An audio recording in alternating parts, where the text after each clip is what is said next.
Picture this. A woman who poses for Vogue becomes a muse to, like, surrealists Yeah. and Andy documents World War II. Wow. Yeah, that's Lee Miller. And her life, I gotta say, is anything but ordinary. Yeah, that's quite a range. Today, we're going to, dive deep into her life, and we've got these fascinating sources to help us. Her son wrote a biography, and it's really intimate, lots of details. Oh, wow. And we also found this podcast episode that gives us another take on her legacy. Okay, interesting. So where do we start? Well, she was born in 1907 in Poughkeepsie, New York. And get this, her dad was an amateur photographer, but he had this thing for taking nude photos, Oh, even of Lee. really? I mean, that's pretty unusual for that time. Super unusual. And it makes you wonder about their relationship, for sure. Yeah, it must have been unsettling for her. Totally. But I guess, in a way, it had exposed her to photography from a very young age. That's true. It's like sometimes these difficult or unusual situations can spark an interest that you might not have found otherwise. Exactly. But it gets even more complicated. When she was 7, she experienced something truly awful. Sexual abuse, and then a venereal disease. Oh my gosh. That's just horrific. Especially back then, the stigma. I know, it's hard to even imagine. And her son's biography mentions that her psychiatrist encouraged her to, separate sex and love. Wow. It's a theme that keeps coming up in her life. That makes sense, though, right? If you've experienced that kind of trauma at such a young age. Yeah, you kind of build these walls around yourself. Yeah, absolutely. So what happened next? So she ends up studying theater in Paris, of all places. And it's the 1920s, so she's right in the middle of this, super vibrant art scene. Ah, Paris in the 1920s. Think about all those artists, the music, the energy. It was such a creative hub. Yeah, and she just soaks it all up. And then, wouldn't you know it, she's discovered by Condé Nast himself. No way. Yes. By 1927, she's on the cover of Vogue. Talk about a whirlwind. From theater student to Vogue cover girl. I know. It's crazy. But here's the thing. She wasn't content just being a model. Really? She wanted more. Well, yeah, I guess being a model, while glamorous, isn't exactly creatively fulfilling. Exactly. And she really wanted to be behind the camera, just like her dad. Interesting. So how did she make that happen? Well, this is where she crosses paths with a major player in the Surrealist movement, Man Ray. Oh, Man Ray. That's a big one. Right. They meet in Paris, and she becomes his student, his muse, and also his lover. Wow, so it was a pretty intense relationship, huh? Oh, yeah, filled with artistic collaboration, but probably a lot of drama, too. I bet. And they were together for 3 years. 3 years, living and working together, experimenting with photography, trying to capture those subconscious thoughts and feelings. Yeah, that was a big part of the Surrealist movement, wasn't it? Exploring dreams, the subconscious, those hidden parts of ourselves. Absolutely. And I think it's important to remember that Lee Miller was more than just a pretty face or even just a muse. Yeah. She really contributed to their work. In fact, she's credited with pioneering this technique called solarization. Solarization, what's that? It creates this ethereal, otherworldly effect in photos. Oh, cool. Like manipulating the light to create something kind of dreamlike, maybe? Yeah, exactly. So she was really pushing those creative boundaries. And her social life in Paris was just as exciting. We're talking befriending Picasso, Cecil Beaton. Wow, she was running with a pretty impressive crowd. Oh, yeah. Beaton even described her as a sun-kissed goat boy from the Appian Way. A sun-kissed goat boy. Okay, that's a new one. Right. And then she was also super close with the Duchess of Ayan. A duchess. Wow, she really did move in all sorts of circles. She did. The Duchess was a fashion editor, too, and had all these connections to French aristocracy. So interesting how she could navigate such different worlds, from bohemian artists to high society. Yeah, she was definitely a chameleon in a good way. But it gets better. Her dad visits from America and, of all things, ends up bonding with Man Ray over photography. Oh, wow. That's kind of unexpected. Right. You'd think they'd be complete opposites, but they found this common ground. And then, in the middle of all this Parisian excitement, Lee Miller meets Aziz Eloui Bey. Aziz Eloui Bey. Who was he? He was this Egyptian businessman. Yeah. And it kind of throws a wrench into her relationship with Man Ray. Uh-oh. Love triangle. You got it. And eventually, she makes a pretty dramatic decision. What's that? She marries Bey and moves to Cairo with him. Wow.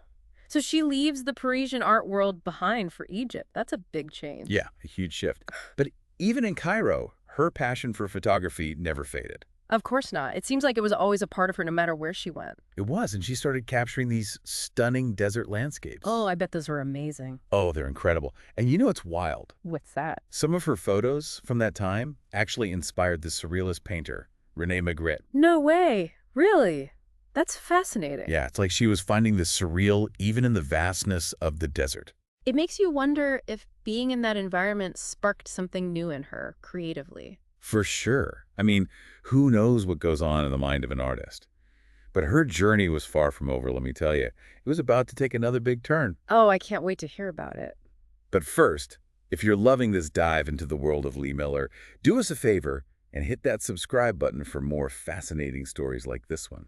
We'll be right back to continue exploring Lee Miller's incredible life. So we left off with Lee in Egypt, right? Capturing those amazing desert landscapes. But it sounds like she was ready for her next adventure. Yeah, she was never one to stay put for too long.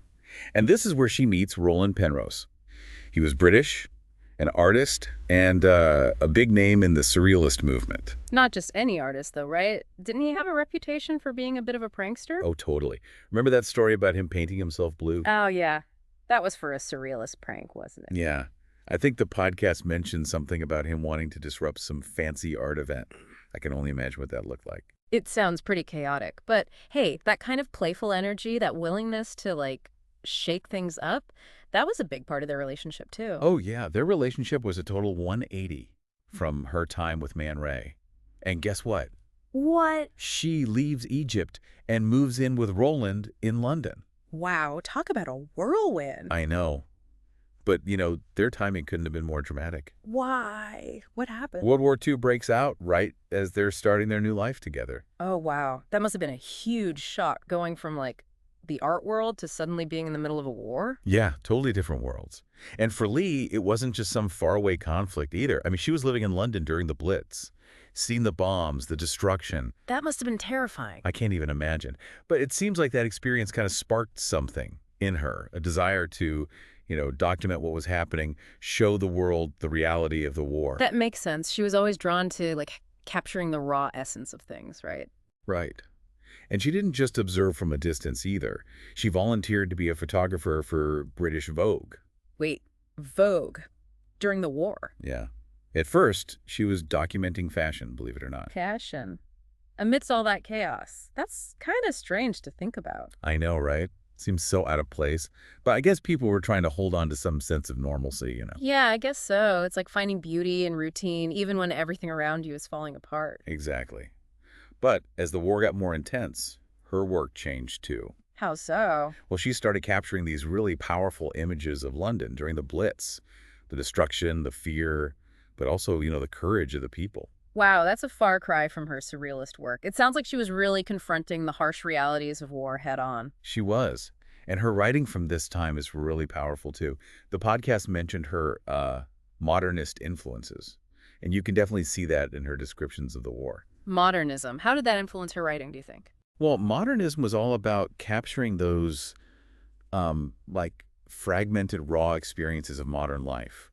And I think that style really helped her express the chaos and disorientation of war. That's interesting. So it was like she was using her art, both photography and writing, to try to make sense of what was happening around her. Yeah, I think so. Like she was processing all that trauma and grief through her work. And while she was out there documenting the war, Roland was back in England. Oh, right. I'd forgotten about him. What was he doing? Well, he was a conscientious objector, so he wasn't fighting. Okay. But he used his knowledge of art to become a lecturer at this camouflage training center. Camouflage. That's kind of ironic, right? She's out there documenting the realities of war, and he's back home teaching people how to hide from it. Yeah, it is kind of ironic when you think about it. But it shows that there were many different ways to contribute, I guess. Absolutely. Everyone finds their own way. But for Lee, it seems like her desire to be right there on the front lines, it just kept growing. Yeah, I can see that. She was always drawn to those intense experiences, the raw edges of life. Exactly.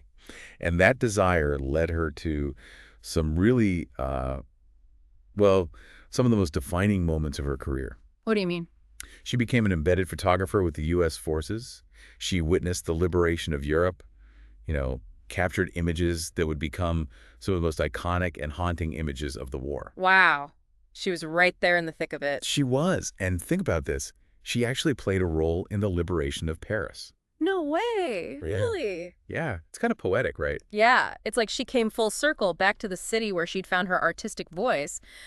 But now she was seeing it scarred by war. Right. And it wasn't just the city itself that had changed. She reconnected with some of her old friends there. Like who? Well, like the Duchess of Vienne. Turns out she'd been imprisoned by the Gestapo The Gestapo. Why? because of her husband. He was part of the resistance. Wow, a duchess in prison. That's a reminder that no one was really safe during the war. No one. And it must have been so emotional for Lee, seeing these familiar places and faces. But everything was different, marked by the war. I can't imagine. It's like the world she knew had been shattered. Exactly. And it seems like those experiences just strengthened her resolve to keep documenting the war. Like, it became even more important for her to show the world what was happening. It makes sense, right? Like she had this sense of responsibility to bear witness to the truth, no matter how hard it was. Exactly. Yeah. And that sense of responsibility, it led her to one of the most pivotal moments of the war, and of her career, really, the liberation of Dachau. Dachau. Oh, gosh. That's a heavy one. Yeah. Even just the name. Yeah. It's a reminder of the horrors that happened there. It's hard to even fathom. I know. And Lee Miller was one of the first journalists to enter the camp after it was liberated. Oh, wow. She saw the bodies, the survivors, the utter devastation. It's almost unimaginable. It must have been incredibly difficult for her to witness that. Oh, absolutely. Her son's biography talks about her struggles with depression and PTSD afterwards. It's clear that those images, those experiences stayed with her. I can only imagine. How do you even begin to process something like that? I don't know. But even in the face of all that horror, she kept documenting what she saw. She even sent a telegram back to Vogue with her photographs, begging them to believe that it was real. Wow. She knew that people back home, they couldn't really grasp the scale of it all. Right. And it wasn't just Dachau. She and this other photographer, Dave Sherman, they documented the destruction of Hitler's mountain retreat, the Eagle's Nest, too. So it was like they were witnessing the fall of the Nazi regime, the end of an era. Yeah. And get this, she and Sherman ended up staying in Hitler's apartment in Munich. No way. In Hitler's apartment. Yeah. And it's in that apartment that one of the most iconic images of the 20th century was created. The picture of Lee Miller in Hitler's bathtub. Oh, yeah, I've seen that photo. It's so powerful. Right. She's covered in dirt from Dachau. She's just taken a bath, but there's this, defiance in her eyes. It's like she's reclaiming that space, washing away the evil. Yeah. And wasn't the only photo they staged there either. Remember one of the GI lying on Hitler's bed reading Mein Kampf? Oh, yeah. That one's kind of darkly funny, It is. It's like this powerful statement about the shift in power, the end of an ideology that caused so much destruction. But even though the war was over, for Lee Miller, the battle within herself, it was just beginning. All those experiences, the horrors she'd seen, it changed her. Yeah. How do you just go back to normal life after seeing what she saw? That's the question, isn't it? And it's something we'll explore in the next part of our deep dive into the life of Lee Miller. So we left off with Lee kind of at this crossroads in her life, The war's over, she's back in England with Roland. Yeah. But carrying all that baggage from the things she saw. It's like she was living in two completely different worlds. On the one hand, there was the intensity and adrenaline of the war, and then this sudden shift to peacetime, which must have felt almost surreal. Yeah, it must have been a really jarring transition. And from what we know, it sounds like it was a really tough time for her. She became withdrawn, struggled with depression. The podcast mentioned she started drinking a lot too, right? Yes, she did. And the craziest part, she gave up photography completely. Wow, she was so talented, so passionate about it. It's almost like the memories, the things she'd seen through the lens, became too painful to even look at. It makes you wonder if it was a way of protecting herself, Yeah. like if she stopped taking pictures, maybe she could somehow block out those horrific images. Maybe. But it must have been a difficult decision, giving up something she loved so much. What about Roland? How did he fit into all of this? Well, they ended up settling in this farmhouse in Sussex. It sounds pretty idyllic, actually. They were surrounded by art, pieces by Picasso, and get this, even Hitler's drinks tray. Wow, that's quite a mix. It sounds like they were trying to create their own little world filled with beauty and, I guess, a bit of irony, too. Right. But you have to wonder, beneath the surface, was there this underlying tension, this unprocessed trauma that Lee was carrying. Yeah, it makes you think about how those experiences can linger. Even when you try to build a new life, it's like a shadow that follows you. And during this time, she kind of threw herself into cooking, became known for these really elaborate, even eccentric dishes. I think the podcast mentioned something about deep-fried marshmallow. Deep fried marshmallows. Okay, that's definitely not something you'd expect from someone who documented the horrors of Dachau. Right. It makes you wonder if it was another form of escape, a way to channel her energy into something, well, lighter, more playful. Yeah, maybe. Or maybe it was a way to reclaim some control, you know? Hmm? Create something beautiful and comforting in a world that had shown her so much ugliness. That's a good point. It's this fascinating contrast, right? Her wartime experiences and then this peaceful domestic life. It really makes you think about the lasting impact of trauma, how it can completely reshape your priorities, your passions, your whole sense of self. Totally. So she lived out the rest of her days in that farmhouse, surrounded by art, memories. Hmm. But it seems like the world kind of forgot about Lee Miller, the photographer, the war correspondent. Until her death, right, when her son, Anthony, made that incredible discovery. Yeah. In 1977, after she passed away, Anthony found this huge collection of her negatives in the attic, over 60,000 of them. 60,000! That's unbelievable. It's like a whole lost archive, a window into her entire career. It is. It's like a piece of history was suddenly brought back to life. Yeah. And it was Anthony who, through his dedication and hard work, reintroduced his mother's work to the world. He showed everyone her talent, her unique perspective on things, and her incredible contribution to documenting such important moments in history. Yeah, it's a story of rediscovery, a legacy that was almost lost, but ultimately found its way back into the light. And it makes you think, how many other stories are out there waiting to be unearthed and shared? It's a good reminder that history is more than just dates and facts. It's about the people who lived through those times, their individual stories, their experiences. And Lee Miller's story, with all its complexity and contradictions, it really shows us the power of one person to capture a moment, to bear witness to history, and to challenge how we see the world. If this deep dive has sparked your curiosity, I highly recommend exploring Lee Miller's photography. It's a window into a truly tumultuous era, a testament to human resilience, and a reminder that sometimes the most powerful stories are found in the lives of real people who experience the full spectrum of human existence. And as you delve into her work, think about this. How did those early years in the Surrealist movement, with all its focus on dreams and the subconscious, how did that prepare her for the harsh realities of war? Was it, in a way, a kind of training ground for confronting the darkest parts of humanity? Lee Miller's life story doesn't offer easy answers, but it makes us ask important questions, challenges our assumptions, and reminds us of the power of individual lives to shape history. It's a story that captivates, resonates, and ultimately reminds us of our shared humanity.